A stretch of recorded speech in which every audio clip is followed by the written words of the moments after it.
The Subtle Art of Not Giving a Fuck. So today we're running Splashard again. And I'm going to turn on my music. Not my music, but my sound effects. Put them at 50%.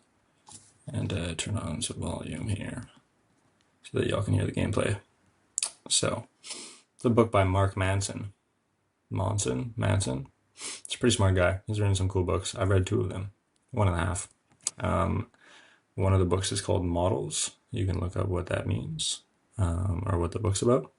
One of them is about the subtle art of not giving a fuck. And Mark Manson claims that a lot of our poopy pants behavior or sadness comes from giving too much of a fuck. And if you are to give less of a fuck, you actually have a happier life. That doesn't, it's a fine line though, because it doesn't mean you are like passionless and you let the world like stomp all over you. You still have to, not have to, but you still, life is more fun if you have something you're kind of rooting for, you're going towards, or you're working towards that. Like if you get hit in a car crash and the guy was in the wrong, the subtle art of not giving a fuck means that you might be angry in the moment and you might express yourself in the moment, but you don't let it ruin your week, or you don't let it become a defining part of your personality. There's a lot of good analogies he gave in the first part of the book, which is all I've read. And look, I'm already talking about it. Aren't I so good at stealing content? I read another book called Steal Like an Artist. I actually have it in my room right behind me.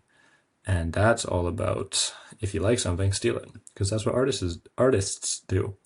Every piece of art is inspired by something. So nothing is truly original. Right? There's a quote by somebody that goes, Nothing is original. It's just very well covered up plagiarism. Which is pretty funny to think about, right? Although people are original, so I guess something is original. Or wait, no, because you're just well covered up plagiarism. Because like my humor probably comes from my family, right? Like it might be my own special sauce on it, but it comes from my friends and family. Nobody like is born with humor. You're not like two making jokes, you know? Unless you are, then yeah, that's cool. So I read How to Steal Like an Artist, which was a very cool book because it just had a good concept that don't put so much pressure on yourself to like reinvent the wheel and come up with the perfect solution to everything, because there is no perfect solution for one. And for two, oh, he's playing Expo, of course he is. For two, there's no perfect solution, and for two, there's no originality. It just simply doesn't exist. Putting pressure on yourself to be original is like self-suicide because it just doesn't exist. You can't be original. You can only steal from people and then plagiarize it and hide the plagiarism. And you don't steal like stealing something from a museum. It's just you get inspired and then you use that inspiration to create whatever you were going for in the first place. So like, did I come up with making Clash Royale YouTube channels like this? Hell no. We all know it was Kenny Wenny, Caliburton, Tyrese Halliburton.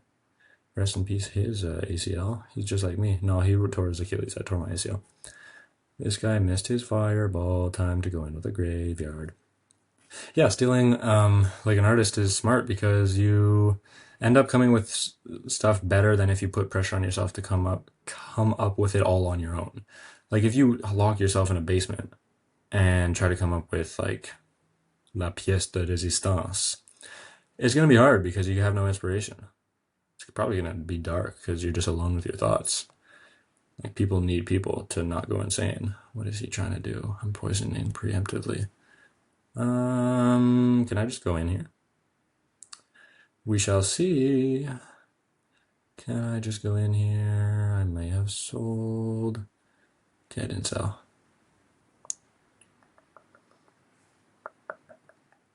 Let me dial in here for a second, chat. Fuck. Okay, I may have sold. Shit, how long is that gonna be locked on for? Fuck balls on my cock. He's just gonna put another one down. Oh, did I lose, chat? Did I lose? I lost because I didn't want to put it on that. Ow! See, that's why I should have stealed like an artist and stole his expo deck. Not doing that though. Expo. So yeah, the subtle art of not giving a fuck. I haven't read most of the books. So I don't have a lot of points to come up with that, but it makes sense. If you give less of a fuck, life is more fun. That's why being drunk is fun, because you really don't give much of a fuck. Not that I'm condoning alcohol drinking, but I will be doing that tonight, as you can see. Yeah, like when you give less of a fuck, life is more fun because you just take shit less seriously, you put less pressure on yourself. You realize that nobody really cares. There's a thing called the spotlight effect where you think everybody's watching you, you think everybody cares about what you're doing, but at the end of the day, nobody gives a shit. And everybody has that same thing that you're thinking. So if I walk around in a mall and I'm wearing some crazy fit and I think everybody's staring at me, or I think everybody's thinking about me, yes, because I'm wearing a crazy fit, people might be, but because I'm thinking that, so is everybody else. Like everybody is wearing something that day, or their acne looks a certain way, or whatever it is, that makes them self-conscious like that and makes them think that everybody's staring at them. It's called the spotlight effect. You can look it up. It's a psychological thing. jog. When it's just not the case. Because if everybody is thinking that everybody's looking at them, well, if I'm walking through a mall and I think everyone's looking at me, but that everyone, like the population of everyone, each individual person thinks the same thing, thinks everybody's staring at them. Well, obviously not true, because the logic is that I thought that. I didn't think, oh, everybody's staring at this person. I thought, wow, everyone's staring at me, right? Man, I wish I was better explaining logic. The book I was reading 2 days ago, the Naval Almanac, he says that the things to get really good on the fundamentals are persuasion, sales, mathematics, computers, and psychology, right? And game theory too. People say game theory, I'm like, oh cool, I nod my head. I don't know what game theory means. What does game theory mean? If I were to define it myself without really knowing or having a qualified answer, I would say game theory means how to get people engaged in blank using game mechanics that are interesting. Not interesting, but that like tap into psychology. Like game theory and psychology, I'm sure, are very closely linked. Meanwhile, I'm frying this guy. You know? Jono. So yeah, those are cool things to become like fundamental in understanding. I read Sapiens because I read it before. Not read it. I listened to it. I'm not that smart or not that concentrated. But yeah, I've read it. I've listened to it before. And then Naval said, I'm gonna just say Naval because I can't remember the rest of his name.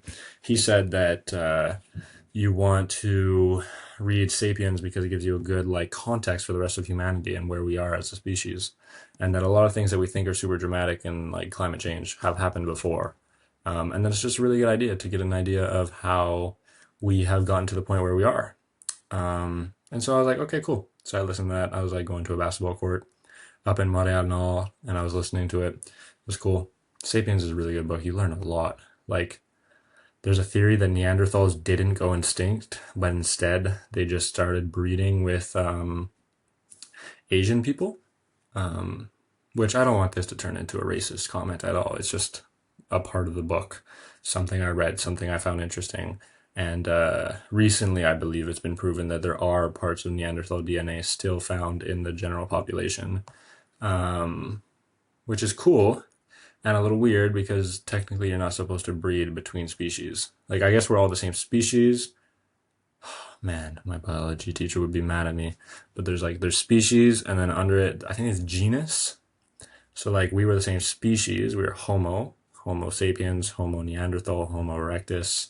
Did you know that the Homo erectus kind of sounds like a sex word, were the longest standing humans of all time? We've been around for about 300,000 years, I believe. But Homo erectus were around for 2.1 million years. Hello? That's craziness. Quick maths, at least 6 times, almost 7 times. No, yeah, have 7 times, been around on the earth 7 times longer than we have. So for every great war, they had 7. For every 100 years of death and despair that Homo sapiens have gone around, they've experienced 7 times more.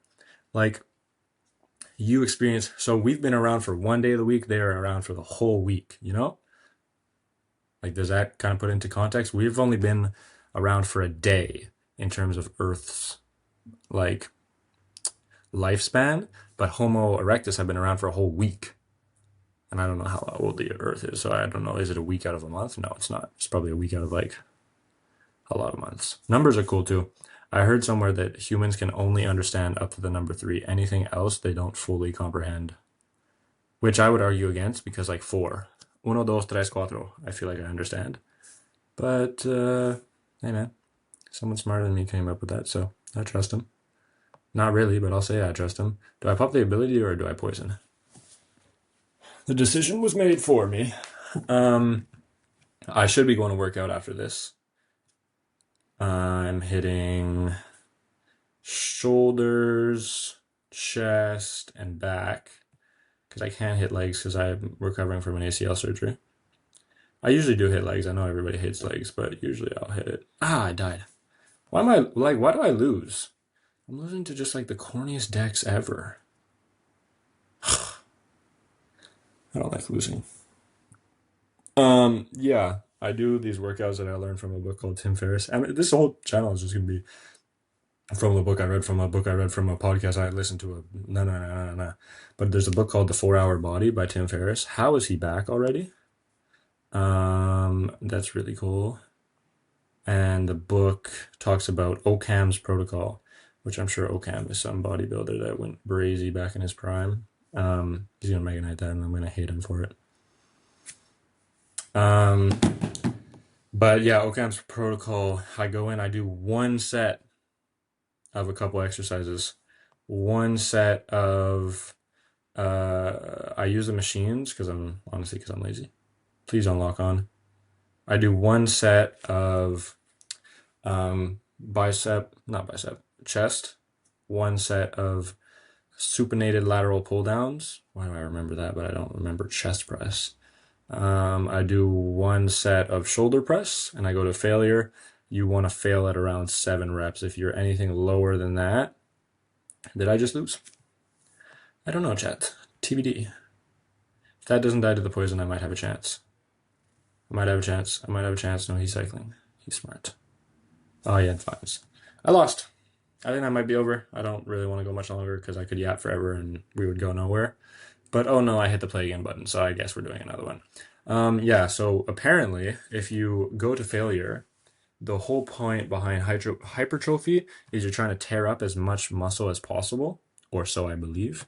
Sam Sulek fans can correct me. But so going to failure, the 6 reps before your 7th, which you fail on, are all practice reps. They don't even count. Like they count, obviously, but it's the failing that makes the difference.